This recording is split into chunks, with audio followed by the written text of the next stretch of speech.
This is episode 1 of Hey Dad, it's Neptune. Please be advised, the main theme of this podcast is death of a father. This topic will be approached with humour. You're in safe hands. I'm a professional. So, first things first, I really enjoyed your bit. It's been 2 years since you pieced out, and I still think it's a funny bit. You know, really great to kick the bucket 1 month before your birthday so that you are cocking it at 69.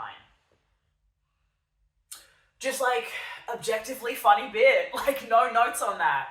I liked it. I thought it was great. I thought it was funny. I thought it was fresh. I thought it was new. Loved it. No notes. No notes from me personally. And for me, you know, as a writer, director, performer of stage and page, Dad, I thought it was great. I thought it was so fun. 5 stars from me. And I will be stealing it. That is my personal middle finger to the patriarchy, is I am going to steal a man's joke, I'm going to use it for profit, and I'm not going to give him credit. And I get double anti-patriarchy points because I'm non-binary. So, you know, gonna be fun. How am I gonna profit when I'm deceased? Haven't worked it out, don't need to. Simply don't need to. Not my problem. I won't be here. So, this is Hey Dad, it's Neptune. I'm going to be talking to you like you're here. I've been writing you a lot of poems and letters and things, and I know what you're thinking. Gay! That's what I'm thinking. So I don't know what you're thinking, actually. But obviously I'm thinking gay. Fellas, is it gay to write letters to your deceased dad? Yes, it is. Obviously, I would know, being the mayor of Gaytown, that I am. And it's just really important that I keep up my gayness level so that I can still be part of the queer community, you know? Of course, I have to renew my bisexual license every fortnight, and every time I do it, I'm like, oh, are they going to let me renew? Are they going to let me renew? And I've got to make sure that I keep up stuff like this so that I can renew. Really important. Why is it every fortnight? Bi-weekly. But terrible. Daisy hated that. This is Daisy. And she hated that, and that's pretty fair. She's allowed to. 0 out of 10, everyone should just go home.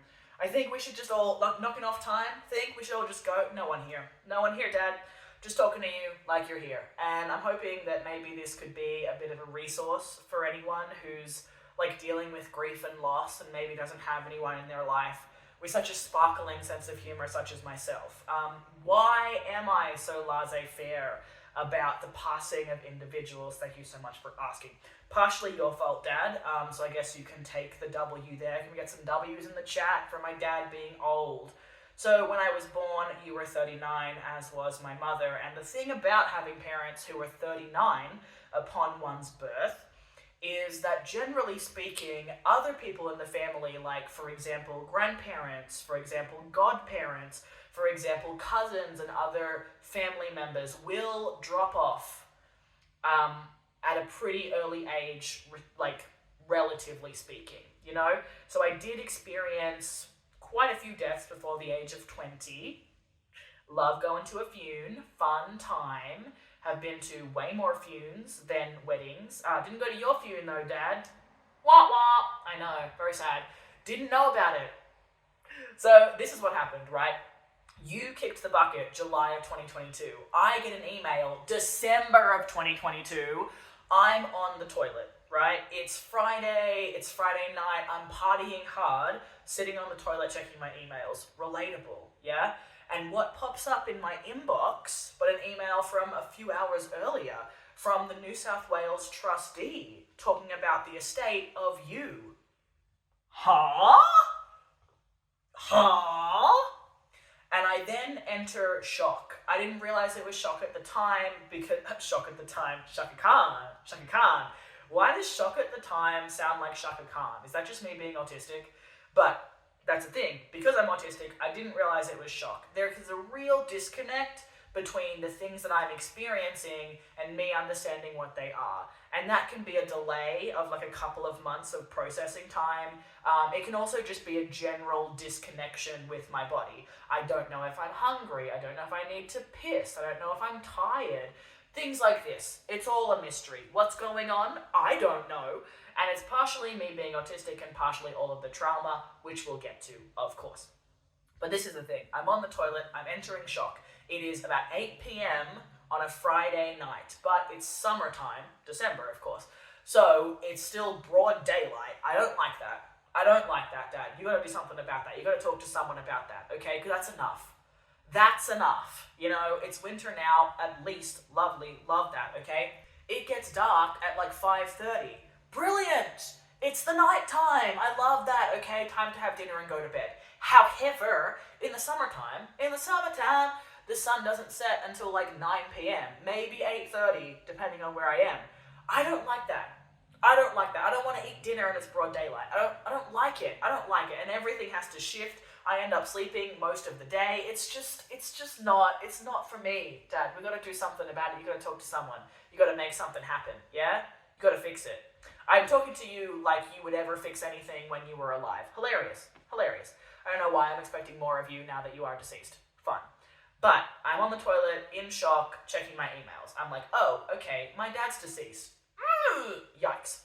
And then I think to myself, what any person would think, I should go get takeaway. Because why should I prepare dinner? Why should I do that? Why should I do that? I deserve a treat. My dad's dead. I deserve a treat. I deserve a little treat, a little takeaway treat, yeah? Because why would I cobble together a dinner from things that are in the cupboard? I'm not anti-girl dinner, okay? I'm non-binary. I can still have a girl dinner. I'm not a misogynist, despite the claims, okay? Don't tell Daisy. Okay, fine. I am the only nine-boddery. I'm the only nine-boddery. I'm the only nine-boddery misogynist, okay? I'm a nine-boddery misogynist. Why does that roll off the tongue? Nine-boddery? What is that? That's nothing.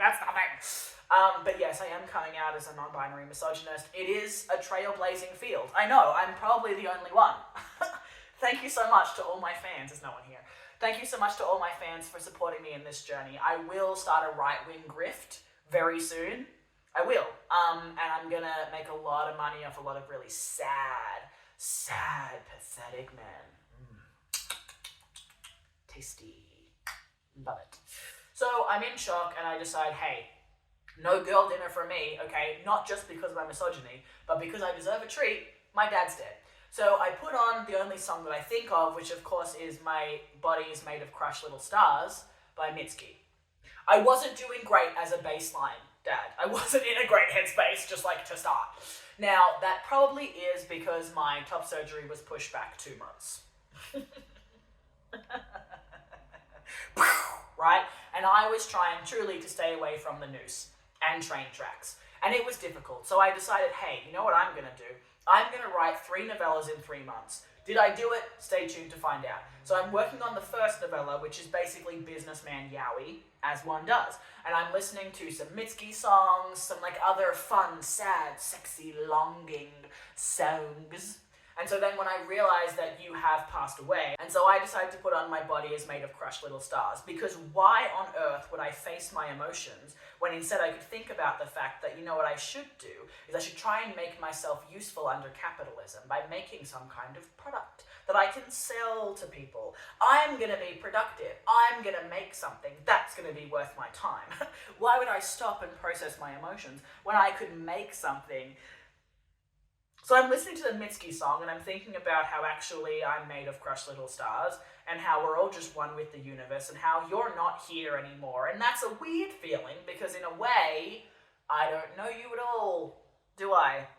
But you are me and I am you, and your blood runs through my veins, Dad, and it's weird, you know, because you are me in a lot of ways and yet I don't know you at all. But I know you because you are me. It's a weird feeling. And so I'm listening to the Mitski song and I'm in a daze and it's bright sunlight out at 8 p.m. and I get my takeaway. I'm not telling you what takeaway I get. No free promo. Daisy knows. No free promo. Okay, you gotta pay for that. I'm not gonna give out promo for free. This is a gluttony cup from the Adelaide venue. That's not gonna help them at all. No one listens to this podcast. Do they, Daisy? She's so right. She's so right. So I get my takeaway, I come back, and I put on Elite, which is a Spanish language teen drama in which they're all getting it on. Dad, I wasn't in a great space, okay? I wasn't in a great space. I'm writing these two 40-year-old businessmen sucking and fucking in the office, and then I'm watching Elite, which is a bunch of teenagers getting it on. Disgusting.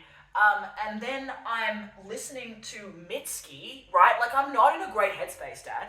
Okay, because I'm trying to distract myself from the fact that my top surgery has been delayed 2 months. And if I think about it too much, I'm gonna go and lay down in traffic.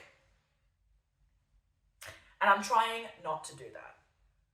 Something about me. And of course, it's the end of the year, so it's summer, it's Christmas, it's just a whole bunch of things that I hate and don't want anything to do with. And so I'm trying my darndest to just white knuckle it through and keep myself busy. And then I receive the news that you have departed, and I have to do a bunch of paperwork about it, yeah?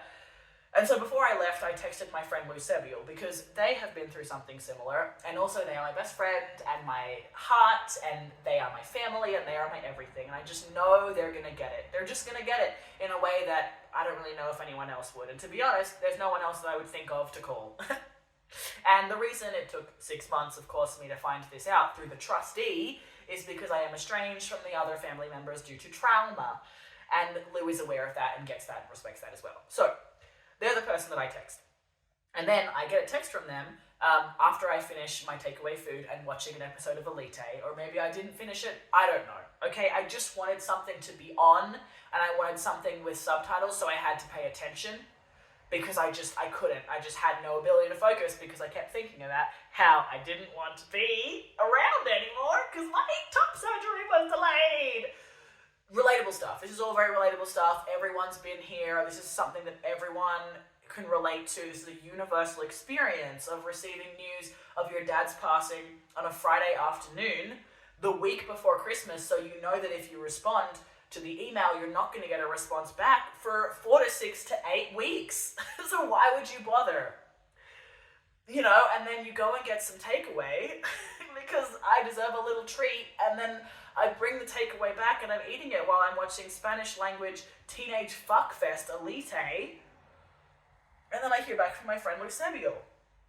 And I barely get out that you have died before I am simply laughing. I'm laughing so hard. I'm just laughing. I don't know what else to do. I don't know what else to say. And I know that this is a safe person. I know that I can be laughing to Lou and they're gonna get it and they're not gonna be weird. And I'm just laughing. I'm just laughing because you're dead and it's funny. And I guess you had to be there. I guess you had to be there, Dad. I guess you had to be there. Oh. So I am just laughing because I just can't do it anymore. I just can't do it because I've just done my first play in ages, Long Drive Together, which was about someone who also passed away, but they were young and it was very sad. And so I wrote the play in her honor, and her family came to the play and they really loved it and felt that it was very respectful and very well done, and they were crying and I was crying and it was this beautiful, amazing moment. And then the next week I have this roller coaster where I'm feeling amazing feelings then, and then the next week I find out that my top surgery has been delayed and now I want to take a knife to my skin, right? And then I find out a couple of weeks after that you are no longer with me, Dad. So not that you're with me in the first place. So I'm just laughing because you're not alive anymore, and it's very funny because you were a complete stranger to me when you were alive, and I'm finding out that you are no longer alive from a government employee. It's funny, and I'm I don't know what I'm supposed to do. I don't know how to respond and what to feel. And I'm just laughing to my best friend Sebial about the fact that you are deceased. And I found out from an email. What do you think, Dad? Is it funny? Nothing to say. Nothing to say. Quiet. Wow. So of course I couldn't process your passing at the time. That was not important. What was important was doing these 3 novellas that I said I was going to do. I posted it on social media, so it has to happen. And I'm sure that definitely a lot of people are going to read them. No one read them. It's not important. So I crank out 2 of these novellas in an attempt to keep myself distracted while I wait for my top surgery and while I don't process the fact that you are deceased. right? And then I have my top surgery and I'm like, that's no worries. I'll finish the third novella while I'm recovering from my top surgery. A normal thing that many people have thought and definitely done, and is a very healthy way to look at my body, my recovery, and my gender journey. And so I finally have to start processing the fact that you have departed this earthly plane when I get another email from the trustee being like, hey, following up on that email that I sent the week before Christmas, you're going to get back to me? So I get on the phone with these people, and they talk about a bunch of stuff, and I'm taking it in, and I'm taking notes and everything, and they send over your death certificate, and I start crying. And normally, I would never want to cry in front of a person. I would never want to show emotion to a human being. Why would I do that? Why would I do that? That would be awful. That'd be horrible for me and everyone involved. I could never show an ounce of vulnerability towards someone, and never, ever should I need anything from other people. That would be embarrassing and awful, and I might as well just crawl up in a hole and stay there forever. Why would I ask for any kind of assistance or help or guidance from other people? Ever. Why would I do that? You know, I only ask for Sebial because we have a very strong bond that truly crept up on me. You know, I've never really had like a best friend because of autism. You know how it is.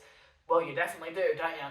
And I never really had any friends or people that like wanted to get to know me in any kind of way. And I thought I had a friend at a point, but then she kind of went down like a conspiracy pipeline type vibe during the COVID situation.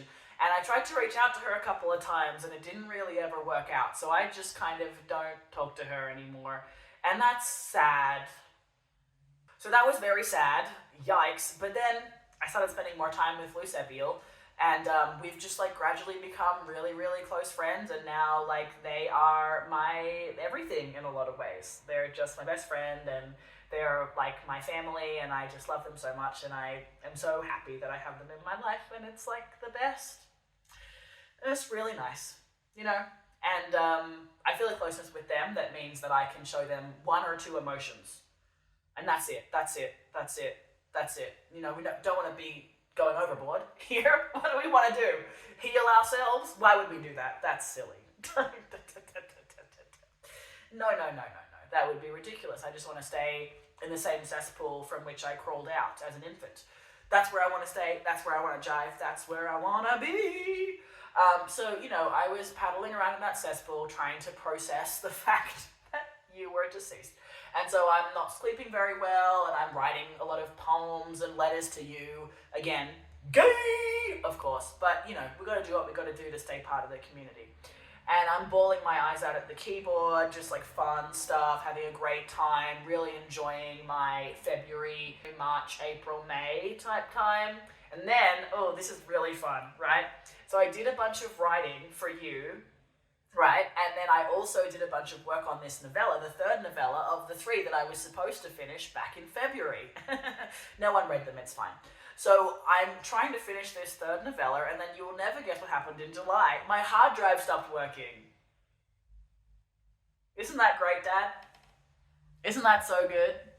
And this is the thing, because I'm me, I didn't want to send it off to get the information off the hard drive. Why would I ask for help in a situation in which I'm not the expert and don't actually know what to do? Because I have to admit that I don't know what to do, and that I'm not an expert in every single field in the whole world. And at that point, again, I probably should just crawl up into a hole and stay there forever. So instead of asking for help with my hard drive situation, as any sane person would do, again, not me, definitely not, I tried to fix it myself and made it worse. Can you relate, Dad? I think you can. And so then I ended up sending it off as a last resort, but by then it was too damaged and they couldn't recover any of my data. So I lost 5 years of writing, of half-finished stories, of drafts, 5 years of photos, of videos, personal effects of various kinds, Photoshop projects, video projects, you name it, I lost it. Luckily, I had a pretty recent version of the novella that I had sent to myself to edit on the tram when I was still living in Melbourne. And, you know, that meant I had a pretty recent version of the novella at least, and I could finish that. But I didn't have any of the stuff that I wrote, like when it was really raw and I was trying to process the fact that you had deceased.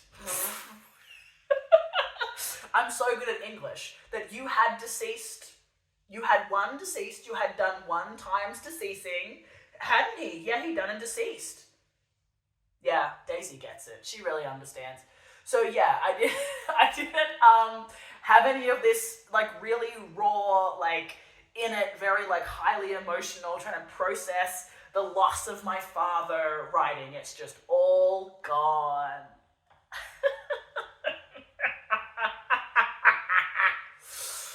It's all gone. It's all gone. It's all gone. It's just out. It's out for the count. How fun. What do you think, Dad? Thanks so much. Great contribution.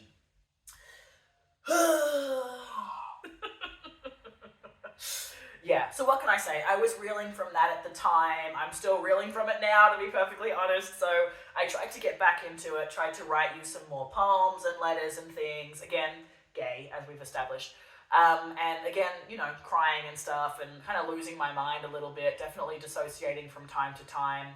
Just kind of like going to the park at like midnight to listen to Mitski and think about you. You know, would I say it's the most mentally well thing I've ever done? No, but it doesn't even really make like the top 50 if I'm perfectly honest. In terms of mentally unwell things I've ever done.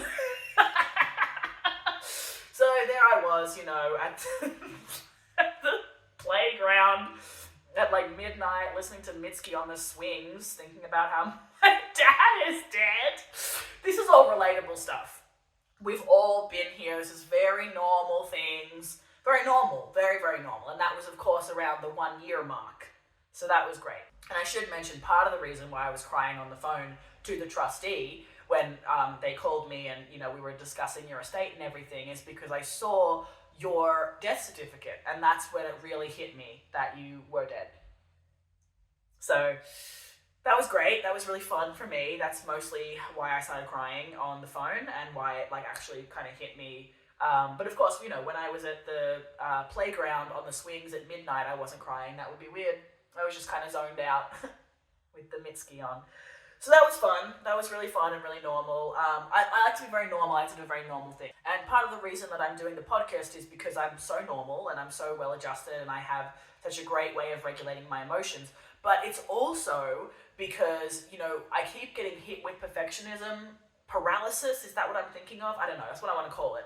Like, I keep thinking, you know, the writing that I'm doing for you is not good enough. It's not capturing, like, the real emotion enough, you know, and I got to, like, dig deeper, or I got to be more disconnected, or it's not working. It's too much self-criticism. And I hope that by doing a podcast, I will be less self-critical and less perfectionist, because it's kind of like, well, the nature of a podcast is such that it's just a person talking or a couple of people talking, and it's supposed to be kind of off the cuff. And I know I look so relaxed with my body language and the way that I'm truly suffocating Daisy with my wrist right now, and I'm hanging onto the microphone for dear life. And you'd be correct. I'm very relaxed. I'm not tense in my shoulders or in my legs or in my feet or in my arms or in my wrists at all. So that's something you're really picking up on. I'm very relaxed and I feel very normal and relaxed and fine. And, you know, I am hoping that by talking these things, it's a little more obvious when I'm, like, joking as well. So it is, hopefully, to let some of the perfectionism go and try not to be so self-critical of, like, you know, do I look kind of messy and gross? Yeah, probably. But also that's true to the fact that I'm a human being that doesn't look like the most presentable all the time. But also, let's be honest, like, my hair is kind of gorgeous and it's going to look good even if it's dirty and greasy. So yeah, I'm feeling like with the podcast, hopefully I can be less perfectionism and stuff like that, but also hopefully my tone will come through a little clearer. The thing about writing and doing jokes in writing that's like intended only to be read, like not a script or anything, but it's just like prose and text, I just kind of worry that some of my jokes won't really come through. And all like my fun little bits that I'm doing and sort of being like, ha ha ha, isn't that funny, Dad?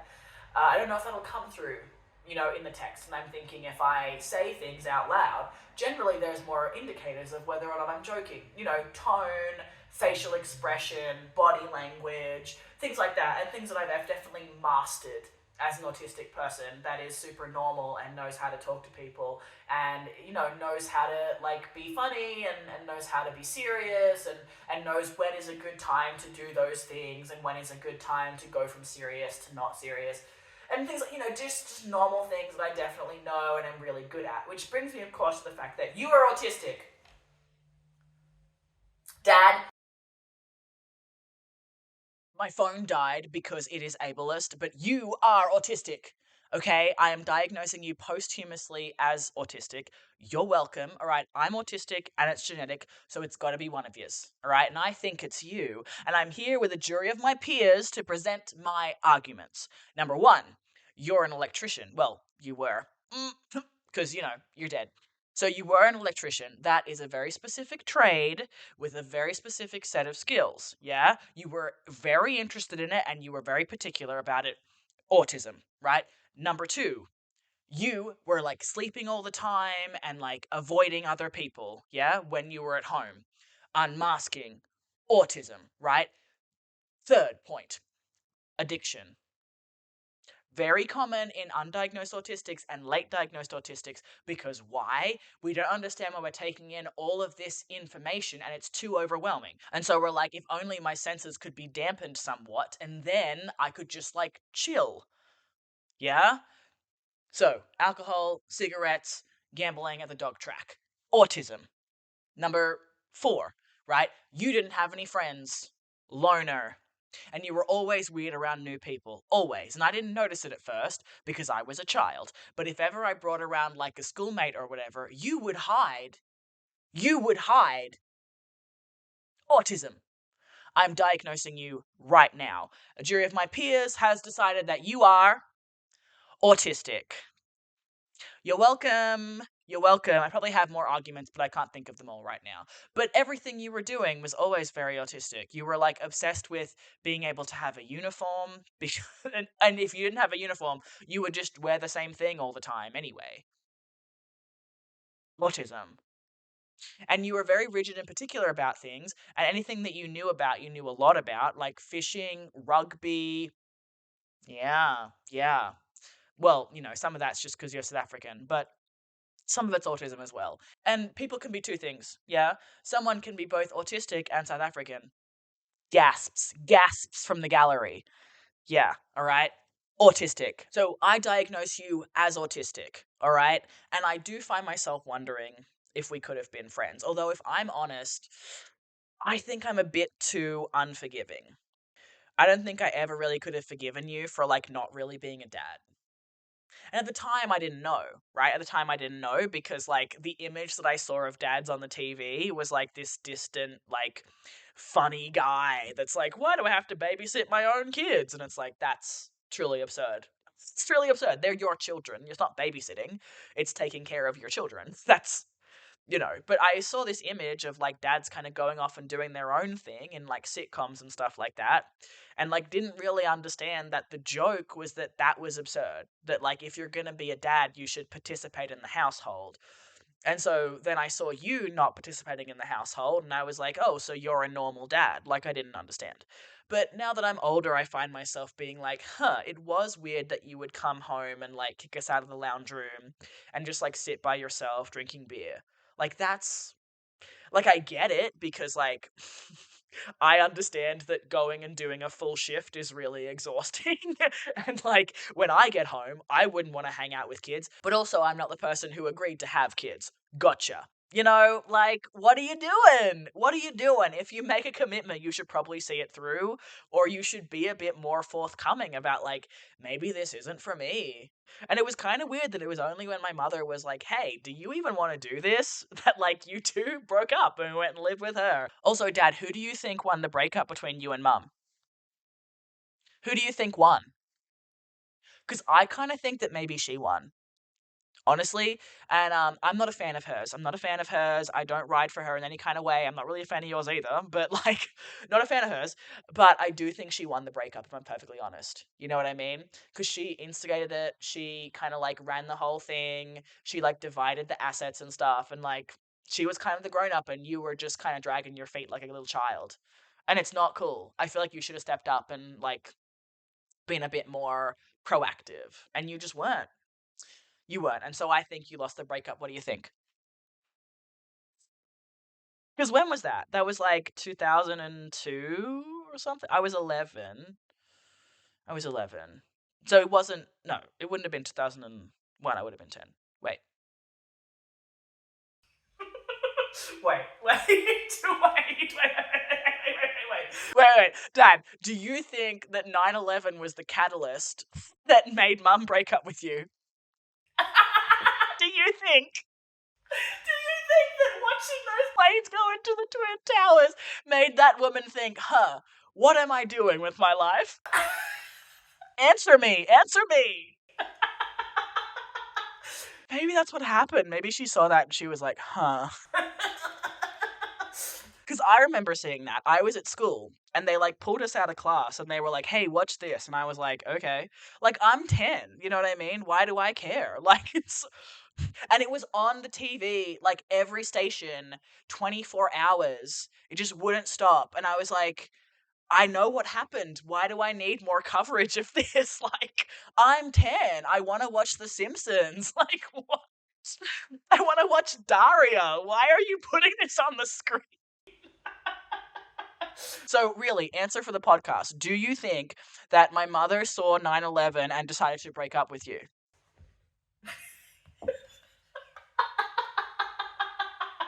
Oh my god.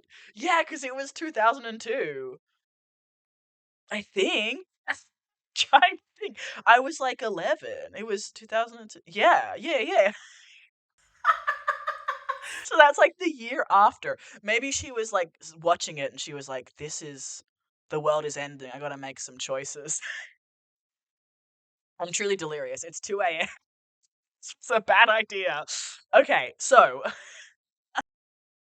This podcast is brought to you by me. I have my Queer Summer trilogy. As mentioned, I did finish it. It does exist. We have Where the Pink Meets the Blue, Businessman Yowie with Feelings, Under a Summer Sky in January, Sapphic Teen Love Triangle, We Used to Hold Hands All the Time, Love Story of Childhood Friends, Reunited. 3 queer novellas written by me, a queer writer set in the Australian summertime. And you might be like, but Neptune, I don't know anything about you. Well, you can read free samples and content notes on my website so you can get an idea of my writing style before you invest. If you're in Australia, you can get the bundle, which is a limited collector's edition and comes with free goodies. It includes postage. We love that. If you're curious about when I'm next performing in a theatre or comedy show, you can check out my website and or social media for latest updates. Thanks for checking out this podcast in its early days. If you have any feedback, YouTube comments is probably the best place to let me know what you're thinking. And for now, let's get back to the podcast. Rip my dad. So honestly, yeah, maybe we wouldn't have been friends because I don't think I'd be like open enough and forgiving enough. I think I might as well just be honest about that, you know? I don't think I'm a very forgiving person. I feel like when I look back and I realize now, like, oh wait, I'm still younger than both of you were when I was born, and yet I sort of see this situation as like, maybe if you're not ready for the responsibility, the day-to-day task that is having a family, maybe you shouldn't have one. And it's like, yeah, it was a different time. It was the 80s, it was the 90s. I don't know. Maybe you felt pressure or whatever, but it's just weird. And then it's kind of interesting because it's like, oh, maybe I never would have been born. But the thing is, I think it's like a lottery. Like my consciousness just happened to fall into this body, right? It could have fallen into a different body. And that brings me to the whole thing of like the afterlife and stuff. Like I don't believe in God, I'm not religious, but I do kind of believe in reincarnation, I guess. So maybe I am religious in a way. I mean, you and my mother never took me to any kind of church or anything like that, or ever taught me anything about any kind of religion. So I don't know if you were both like atheist, agnostic. I don't really know. Are you an atheist, Dad? Dad, are you an atheist? Answer the podcast. You know, I would say I'm pretty stone cold atheist, but I do believe in reincarnation. So like maybe I'm not an atheist. I don't know. I don't believe in a god. So that's like atheism is atheism. I do not believe in any kind of theism, any kind of religion, but I do believe in reincarnation. But I do like talking to people about religion, but only if they can talk about it in like an abstract way, which like a lot of Christians can't. They're just so like obsessed with other people being Christian, and it's like Why do you care if I'm Christian or not? Just go and be Christian over there. Although I will say I've had really good conversations about religion with Muslims, Buddhists, and Jewish people. Yes, yes. I think I would hazard a guess that in terms of Jewish people being really able to speak about religion in an abstract way, it does seem to be like a cultural thing where families will discuss religion with their kids and like be very open to the idea of like debates, and it's very up in the air about whether or not there is a heaven or hell or even an afterlife in terms of like, people being Jewish, which is really interesting to me. And I've been quite close with like quite a few Jewish people in my time. So it's just been like a really great, like having pillow talk about philosophy and like what it is to be a good person and whether or not there's an afterlife. Like that's my jam. Like we both bust a nut and now we're just talking about what it is to be alive. That's hot, Dad. I'm not gonna lie. What do you think? Do you like that kind of pillow talk? Maybe a bit too personal. Bit too personal, I think. But yeah, I personally believe in like some level of reincarnation, so more on like an atomical level because there's sort of that idea that matter can't be created or destroyed, it can only be transformed. And to me that's pretty cool. I think that that makes a lot of sense. And so following that logic would sort of mean that reincarnation must exist in some form, because if matter can't be destroyed, then there can't be a beginning and an end. There can only be a transformation. And so I don't know if I believe that there's necessarily a soul, but if there is a soul, I don't think I believe in the idea that it's a one for one. That is to say that like my personal consciousness will leave my body and enter a different body. I don't really believe that. So I more believe that my consciousness would sort of enter a kind of astral plane and blend with other consciousnesses, and there would sort of be like a consciousness soup, because I just believe that like we are all kind of one. Like I am made of atoms, you were made of atoms, like the couch I'm sitting on is made of atoms. And so like it just happens to be arranged in a way where I can sit on the couch and I can put the blanket on my lap. But like I also have this cup and it's also made of atoms. So, in my mind I'm just like it's sort of all the same thing. Like my body is made of crushed little stars. And so to that end, I'm like, yeah, perhaps my consciousness is sort of the amalgamation of several other consciousnesses. And so if my consciousness was to end, like my life was to end, then maybe my consciousness would join a sort of collective consciousness and it would sort of break off a piece, you know? So my consciousness would sort of be a piece in a puzzle rather than an entire puzzle. And then another piece would be taken off the puzzle, and so there would be a little bit of my consciousness in that. But that would also mean that my consciousness is sort of a number of amalgamations of other consciousnesses. I don't know if I'm pluralizing consciousness correctly. I don't know if it'd be conscious I or conscious A, perhaps, but I'm saying consciousnesses, which is a little bit word salad, but yeah, yeah. So I guess I sort of believe in that if I'm being a bit hippy dippy. If I'm being more like nature route, then I would say that I generally believe in the idea of reincarnation on a sort of natural circle of life anatomical level, which is to say that our body dies, our consciousness potentially is inside or not, and we are, buried, laid to rest, sky burial, cremated, whatever, but we eventually return to the land, to the sea, to the dirt, and then we fertilize that area. We fill it with nutrients, and other organisms feed off our nutrients and then they grow and then we eat those organisms, and it's the circle of life. It's the circle of life. That's not how that song sounds, but I think I'm losing my voice. Could be the testosterone, who could say? But yeah, I guess in some level I feel like, you're not dead.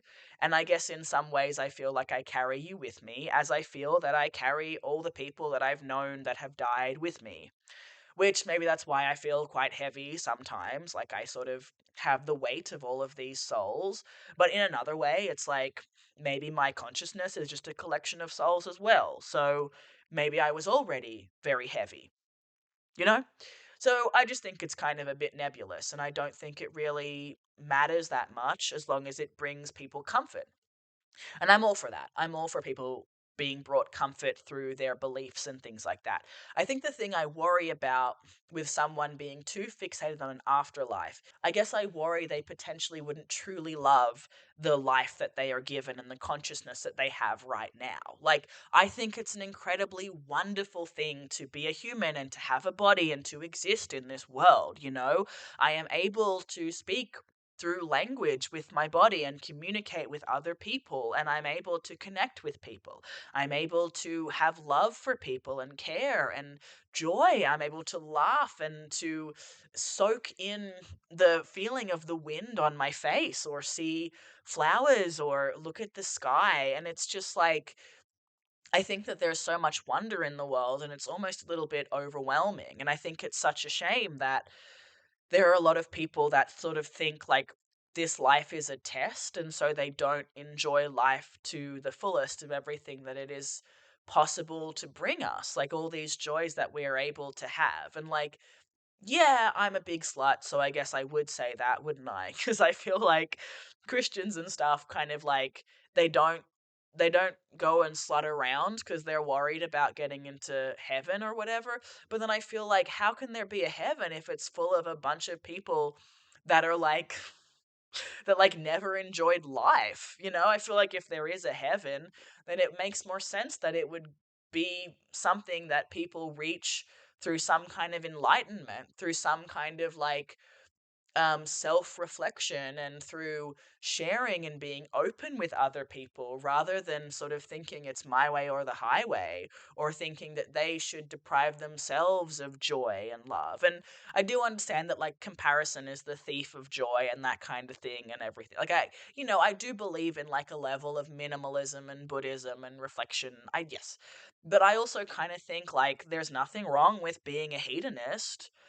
I don't think. Like, how is trying to enjoy as much pleasure as my body can allow a bad thing? That doesn't make any sense to me. Like, if it feels good, do it, to quote Julia Nunes. And it's like wild to me that people are like, I'm gonna deny myself joy so that I can get into heaven. It's like, maybe there isn't even a heaven. Like, and then what, you wasted your one life for nothing. And it's like, yeah, I'm sort of talking about how I believe in some level of reincarnation or whatever. But I guess I believe that in the sense that we are all one and we're all made from the same things and we're not so different, you and I. And like, yeah, I'm talking about how I'm not very forgiving and how I can be rigid and be kind of hateful and stuff like that. But I don't like those parts of myself. I'm trying to work on them, trying to be better. And I think that like everything opens up with a level of like acceptance and love. And I don't know, maybe I'm hoping that through talking to you a bunch, I can accept you more and I can have a level of love for you. And maybe what I'm doing by being kind of spiteful towards you is despising parts of myself anyway. So it's not really about you at all. And it was never really about you. Whoops. What do you think about that, Dad? But yeah, I just think that people give our life shape, and it's kind of interesting that there are people that deny themselves like earthly pleasures because they think there's like a heaven in the sky. It just doesn't make any sense. It's like, well, how can there fit like how many people can fit in heaven? Like where is it? Does it have a space limit? Like it just doesn't make any sense to me. Like how many chairs are there? And surely everyone's idea of heaven would be different, but at the same time wouldn't it be the same? It just I don't know. It doesn't make any sense to me. It doesn't make any sense. I just feel like we're born and we die, and I might as well smell as many roses and like suck as many dicks as I can in the meantime, you know? And like, suck on pussies and stuff too. I'm not. I'm gay! I'm gay! Please, please renew my license, please! Oh my goodness me. But yeah, I think people give our lives shape, and you've definitely given my life shape, and you've informed a lot of who I am as a person, and some of that isn't like positive. We have to be honest about that. A lot of it is me seeing certain ways that you've acted and being like, I don't want to be like that. But hey, that's also been the case of like work colleagues and stuff. So whatever.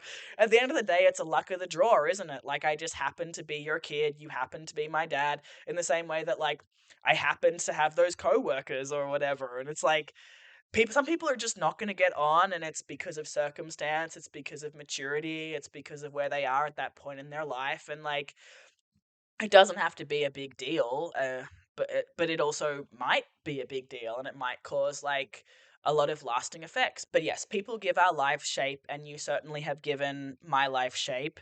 And I guess it's that push and pull of nature versus nurture. Did you give my life shape because of like the fact that your DNA runs through my veins, or did you give my life shape because of the fact that you were my dad and you behaved in certain ways that have impacted my life?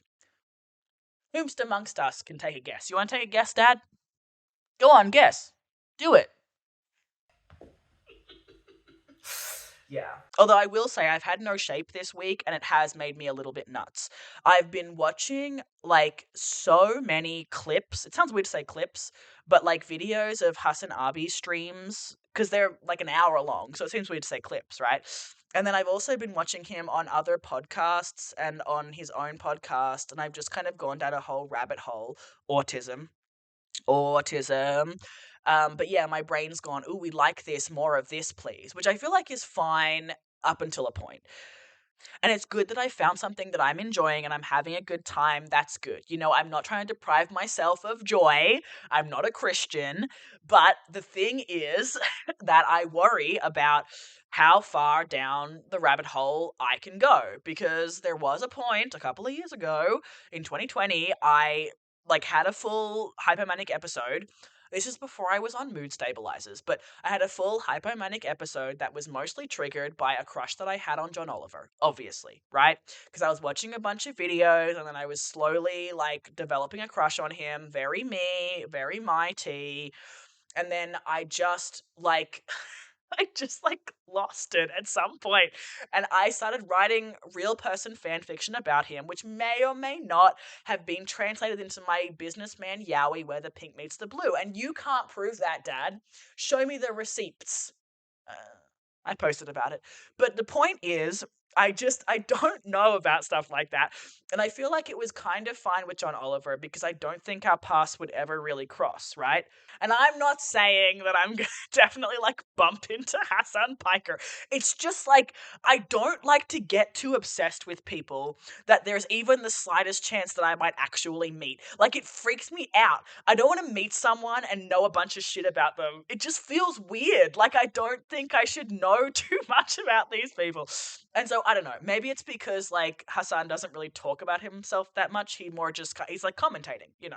So he's just kind of talking and whatever, and then he's bantering with his friends and stuff like that, and that feels fine. That feels fine. But I don't know. I guess I'm just so aware of how much I am autistic and mentally ill, and that combination of things, correlation, not causation. Well, kind of. Kind of. I mean, being autistic meant that I didn't make friends and people were mean to me and bullying me and stuff, which caused various trauma responses and mental illnesses. So it is sort of correlation, but it's not correlation in the sense that being autistic inherently makes one mentally ill. It is more that like the way someone treats someone because they're autistic might cause them to develop various mental illnesses. But you would know all about that, wouldn't you? Wouldn't you, Dad? Say something on the podcast. Quiet. Quiet. I don't like that, Dad. I don't like how you're sitting here all quiet. I don't like it. I think you should speak for yourself honestly. What do you have to say? What do you have to say for the podcast? But yes, I'm just a little worried about going completely insane.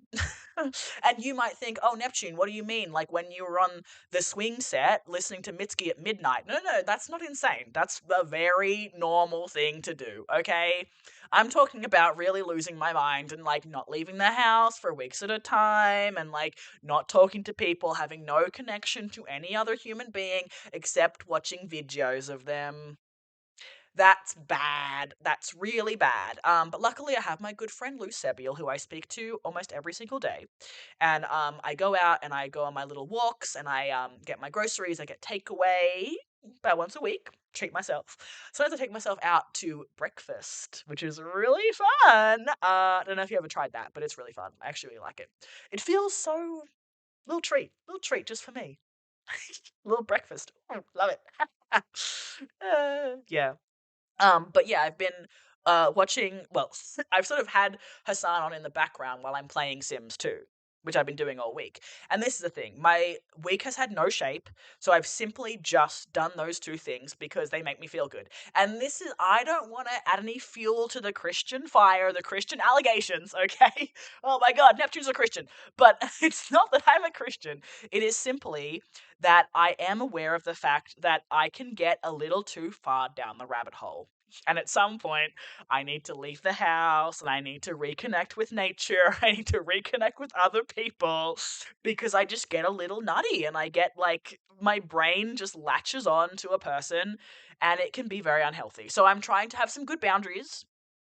And I'm trying to keep the vibe. Um,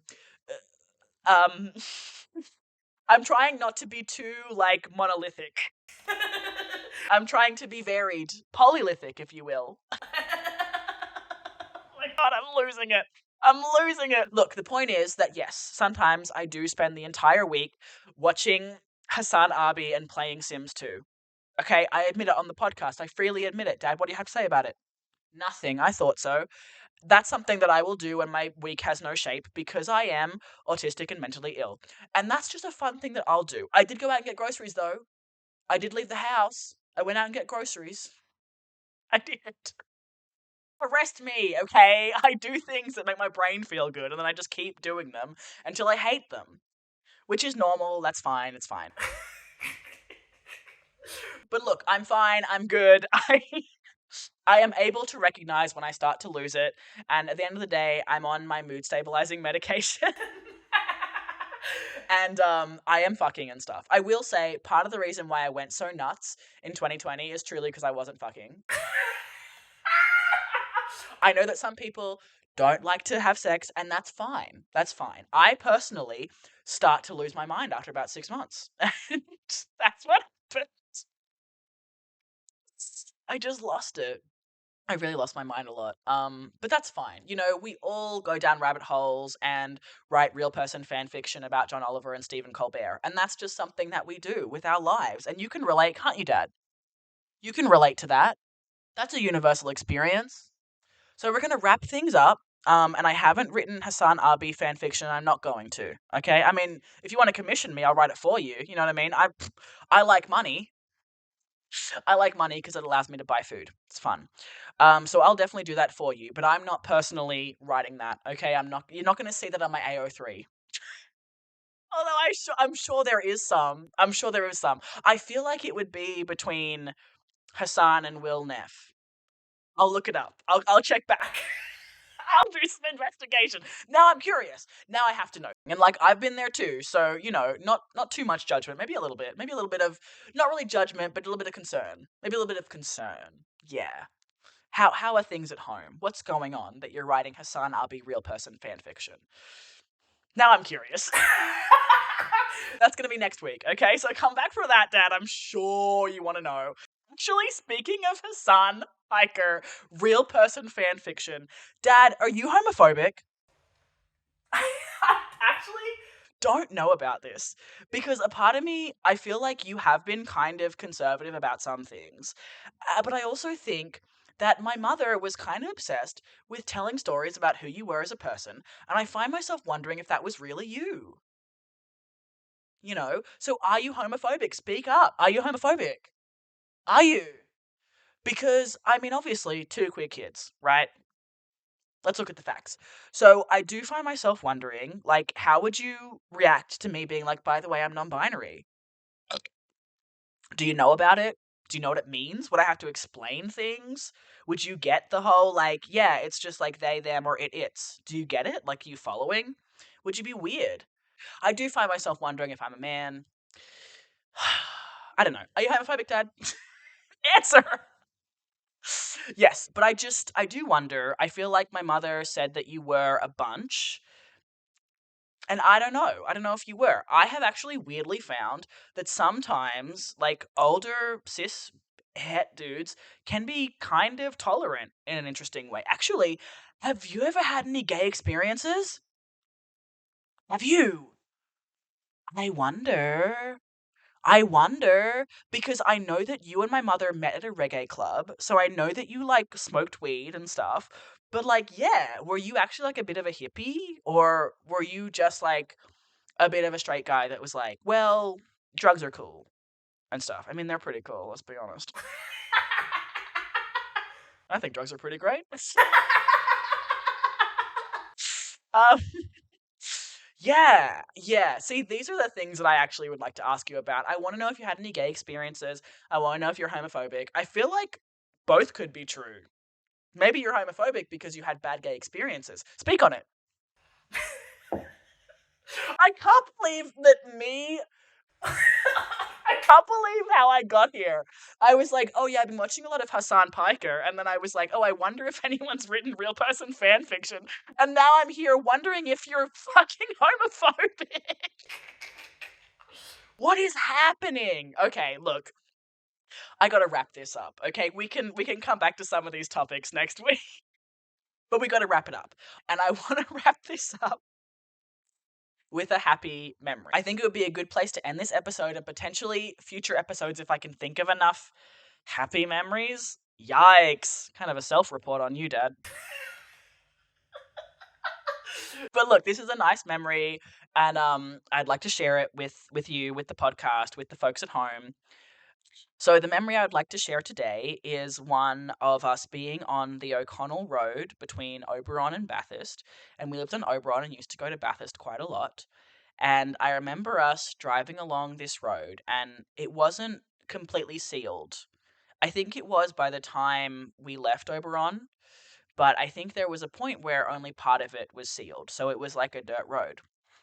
And I remember us driving along in the Holden Rodeo. It was fire truck red, and so it's a 4-door ute, and then you had a canopy on it.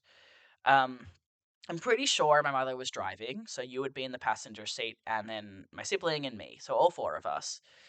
And we're driving on this road, and of course, the reggae tape is in the tape player. We had this mixed cassette of reggae songs. So I remember there was I Can See Clearly Now by Jimmy Cliff. There was Wild World by Maxi Priest. There was Get Up, Stand Up by Bob Marley and the Wailers. Get up, stand up for your rights. And I can hear it now playing in the stereo. And I just remember the whole thing being golden. Honey, wheat, rich golden tones. Some of it was because it was farmland and it was drought stricken, and so all of the crops were like this kind of golden color. Some of them was because the crops were wheat and canola, but there were times when there was really bad droughts and the red earth would shine through. And there was rolling hills and these like small kind of mountains, and there was places where they cut into the mountain to put the road, and the road was winding, and we could often see where the road was going, be winding, winding, winding, and we'd see it all the way to the horizon, weaving and winding, and these beautiful rolling hills filling the scene, and the occasional line of pine trees, and everything was golden. There was this unflinching, beating Australian sun that filled the whole sky, so bright that it made the teal sky kind of dissipate into almost a whiteness. Cloudless, white, hot sky beaming down on us in our red car, and it would fill the space. creating these beautiful flicks of the light, little rainbows in the car. And I can hear the reggae music and hear us singing along, humming along. And just under the music, I can hear the rocks from the dirt road hitting the underside of the car. They almost sound like rain because they're so small.